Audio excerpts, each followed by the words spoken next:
No, pero ya estamos, ¿eh? Ya ¿Ya contestamos todas estamos? las preguntas. Sí. Perfecto.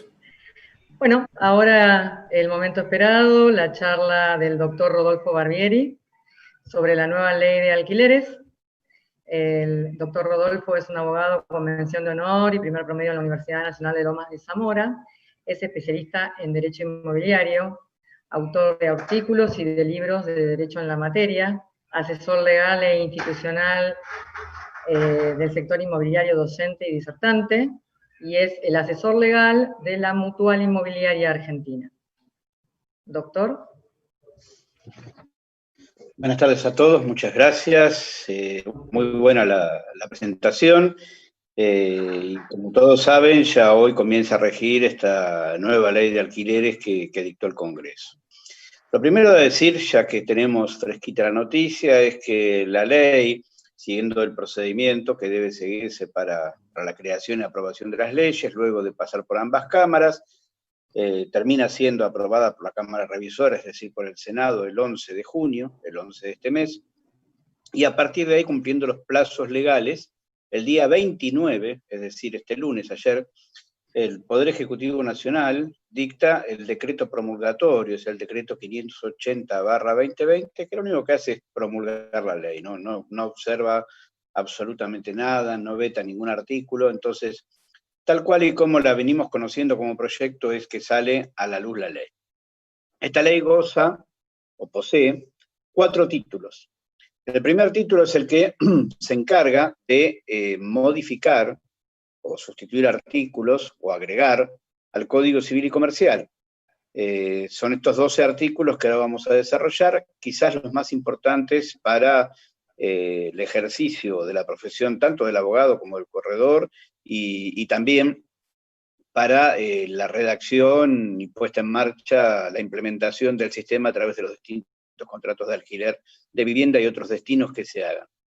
Y los otros 3 títulos son agregados, algunas cuestiones son innovadoras, y cuando hablamos de reglamentar la ley, de dictar un decreto reglamentario, como se viene planteando, sí entiendo que, y lo dice la misma, lo dice la misma ley, que estos otros 3 títulos van a tener que ser reglamentados, no necesariamente por el Poder Ejecutivo Nacional.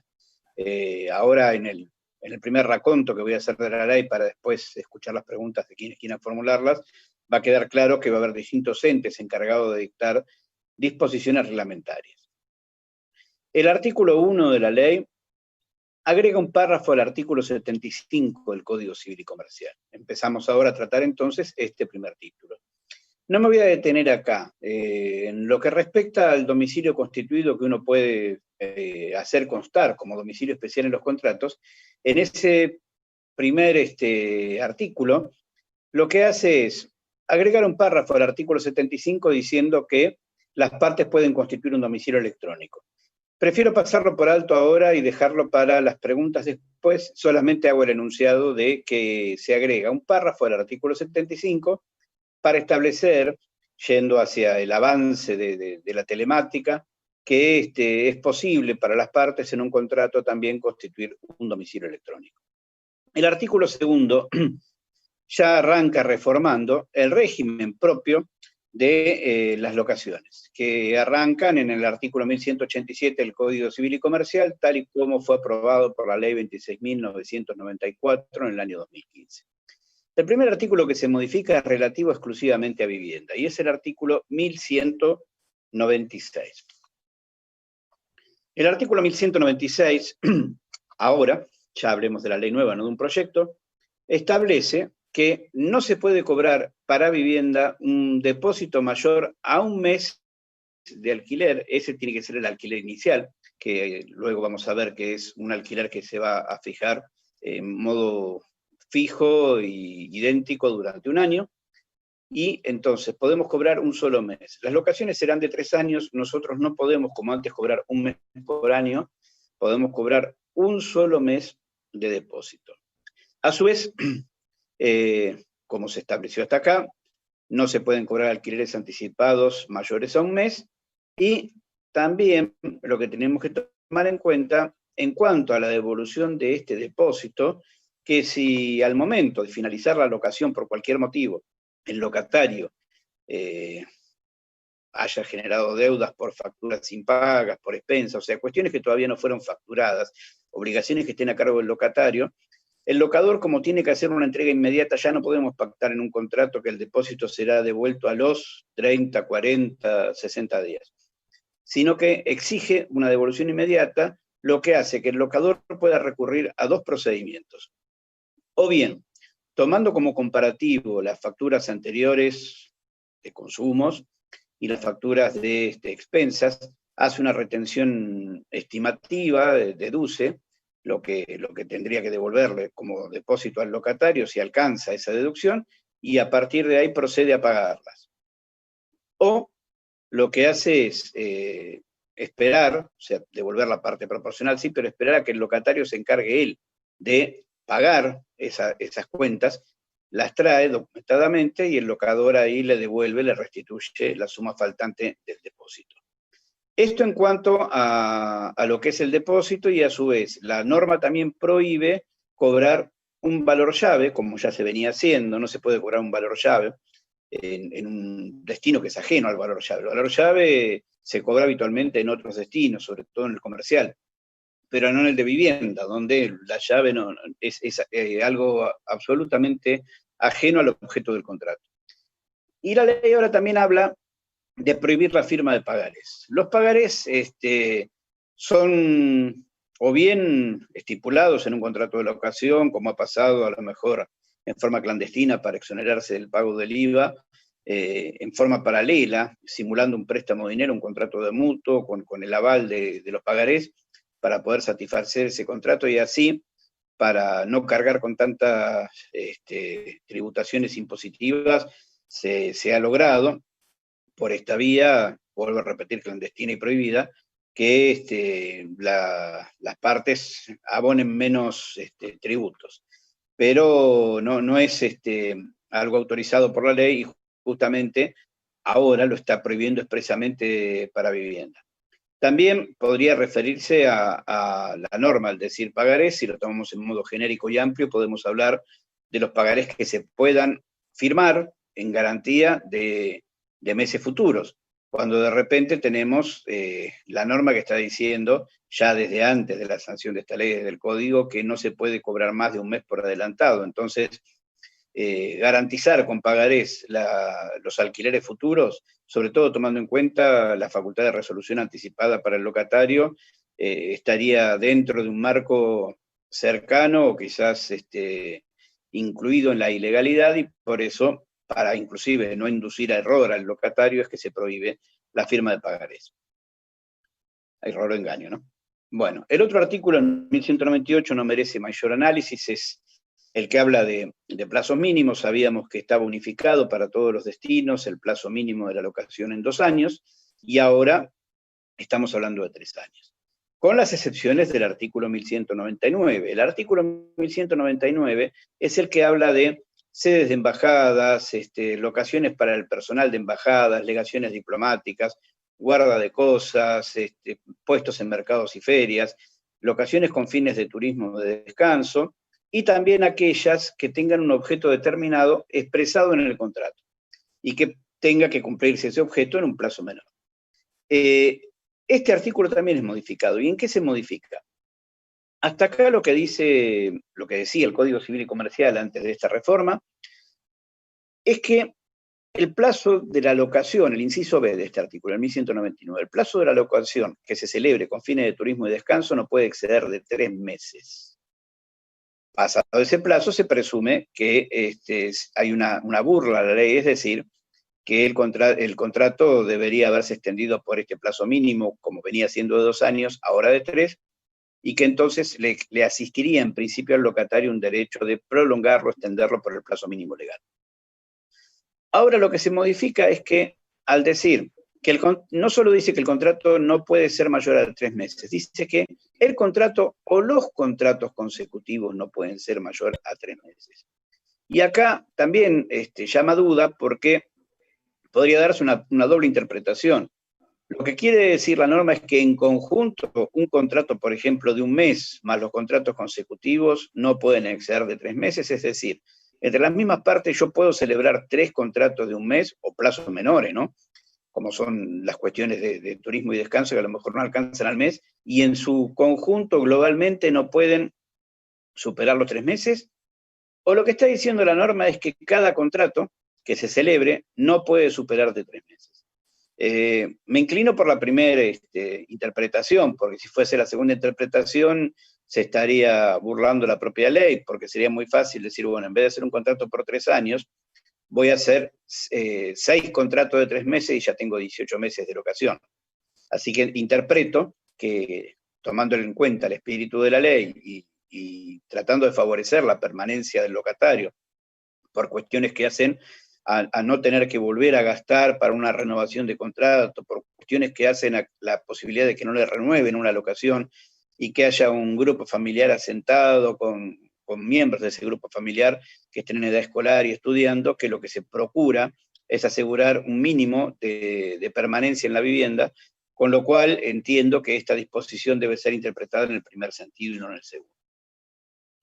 A partir de ahí, tenemos 3 artículos que primero los analizo en conjunto, o sea, los menciono en conjunto y después los voy a analizar pormenorizadamente, que son el artículo 1201 del Código, el artículo 1203 y el artículo 1204 bis, que como su nombre lo indica, es un bis, es un agregado.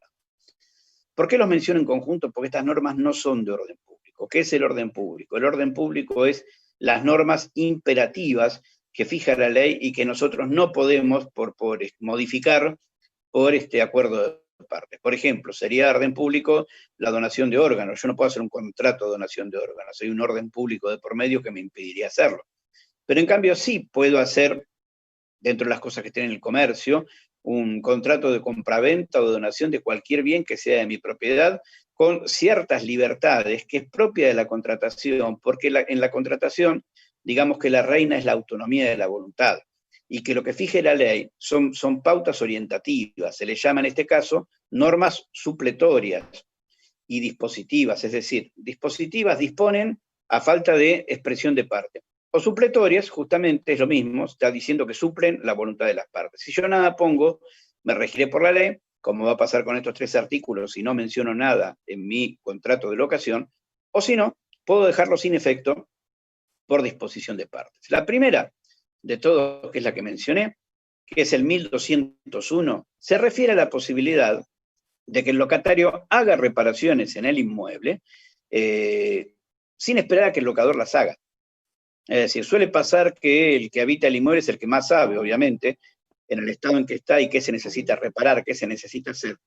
Y ahí hablamos de cuestiones necesarias, porque si asimilamos el término que en locaciones se asimila, reparaciones con mejoras, con arreglos, tenemos 3 categorías, las necesarias, las útiles y las voluntarias. Las voluntarias serían las de mero recreo, no tiene por qué responder el locador de ellas.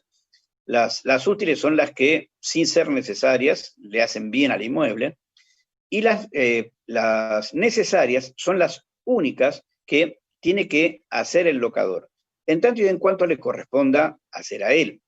Porque el locatario, en este tema de arreglos o mejoras necesarias, hay una responsabilidad compartida, es decir, el locatario va a tener que realizar todas aquellas que sean de su responsabilidad. El locatario deberá responder por los daños, por los deterioros al inmueble que se causen por su culpa o por las personas de las cuales deba responder, dependientes, familiares, visitantes. Lo que no debe hacer es responder por los deterioros que se causen en el propio inmueble por un tercero por el cual no deba responder, o por el deterioro que se cause por el buen uso y el simple transcurso del tiempo. Entonces acá lo que se está estipulando es que, a diferencia del régimen actual, donde el locatario tiene que esperar, a no ser que se trate de algo muy, muy urgente y no pueda dar derecho de aviso al locador, tenía que esperar a que el locador hiciera los arreglos. Ahora no. Ahora, si se trata de un arreglo urgente, por ejemplo, se rompió la cerradura de la puerta de acceso al departamento, lo notifica el locador por 24 horas para que las realice. Pasado ese plazo, lo puede hacer él. Y si es no urgente, tiene un plazo de 10 días para hacerla y siempre se va a tomar en cuenta cuándo es recibida la notificación o cuándo queda por recibida la notificación para, a partir de ahí, hacerlas el locatario. Y como dice el artículo siguiente, el subsiguiente al que vamos a mencionar ahora, podrá compensarlas con la deuda que tenga por alquileres. Esta norma puede ser dejada sin efecto por acuerdo de partes. De hecho, desde el viejo Código Civil, pasando por la Ley 23.091, pasando por el Código Civil y Comercial y ahora por la ley, se establece un régimen respecto a estas reparaciones y mejoras y compensaciones al respecto, que nunca fue de orden público, y que es habitual ver en los contratos de locación que el locador las pone a cargo del locatario y que no es él el que tiene que cargar con estas reparaciones o arreglos. Eso tiene un límite, porque la ley no ampara, como dice el artículo 10 del Código Civil y Comercial, el ejercicio abusivo de los derechos, pero partiendo de esa autonomía de la voluntad, podría llegar a soslayarse esta disposición así como está redactada. Lo que sigue entonces es el artículo 1203, que es el que habla de la frustración en el uso, es decir, el artículo decía con el Código Civil y Comercial vigente hasta hoy, que si por caso fortuito o fuerza mayor el locatario se hubiera impedido de usar la cosa, y ahora lo que habla es en modo genérico, en todo supuesto en que se hubiera impedido de usar la cosa. Si se ha impedido de usar la cosa, entonces se podrá rescindir el contrato, se podrá suspender el contrato. Obviamente que si el impedimento del uso o la suspensión en el uso proviene de un hecho atribuible al locador, entonces en ese supuesto el locatario también podrá agregarle daños y perjuicios al locador. Si es un hecho no imputable al locador, como era justamente el caso fortuito o fuerza mayor en todos aquellos casos que son la mayoría donde el locador no los asume, no puede entonces el locatario hacer más que suspender los pagos o hasta inclusive si se prolonga en el tiempo, rescindir el contrato. Ahora, al extender esto a supuestos que no sean de fuerza mayor, los casos fortuitos, hay que asegurarse muy bien, sobre todo en aquellos destinos que no sean de vivienda, en establecer que no solo las habilitaciones que partan de los organismos pertinentes, que puede ser el gobierno de la ciudad, ya en la ciudad, municipalidades, en las provincias, tenga que el locatario asegurarse de que el organismo respectivo va a dar esas habilitaciones, y si no es, digo organismo respectivo porque si no es un municipio o un gobierno local, tendrá que ser a lo mejor otro organismo como salud pública, en el caso, por ejemplo, de una farmacia, en el caso de un consultorio médico, odontológico, etc. Entonces, asegurarse de que el inquilino hizo todas las verificaciones necesarias que se plasmen en el contrato para saber que el inmueble es apto para el destino. Y luego hacerlo también responsable del mantenimiento de esas habilitaciones para exonerar de todo tipo de responsabilidad al locador en tal sentido. Esto sería un poco la salvaguarda que habitualmente se viene teniendo, inclusive se le pide al locatario cuando va a hacer una actividad comercial que primero haga, y es lo correcto solicitarlo, un estudio de prefactibilidad ante el organismo que corresponda, por ejemplo la municipalidad, el gobierno de la ciudad, que establezca qué condiciones se exigen para poder habilitar el inmueble para X destino, si es que es así, y también verificar a veces más allá de las habilitaciones, con los reglamentos de copropiedad, que realmente haya determinados rubros que no hayan sido excluidos. Por ejemplo, nosotros a simple vista vemos un edificio de propiedad horizontal en torre que tiene 20 locales en planta baja y decimos se puede instalar cualquier rubro, y no necesariamente es así. O vemos que los departamentos, a lo mejor, que están en las plantas superiores, son utilizados para vivienda y destinos profesionales, y a veces confundimos profesional con otro tipo de cuestiones, o a veces también se están usando de hecho, y el reglamento de copropiedad no habilita más que vivienda, y como nosotros pensamos que el de al lado tiene un consultorio, nosotros también podemos alquilar para consultorio, y ahí estamos en graves dificultades porque estamos violando el reglamento de copropiedad. Entonces, dejar de lado esta disposición, ser minucioso al respecto y tomar en cuenta que no es de orden público, es un consejo saludable a la hora de redactar un contrato.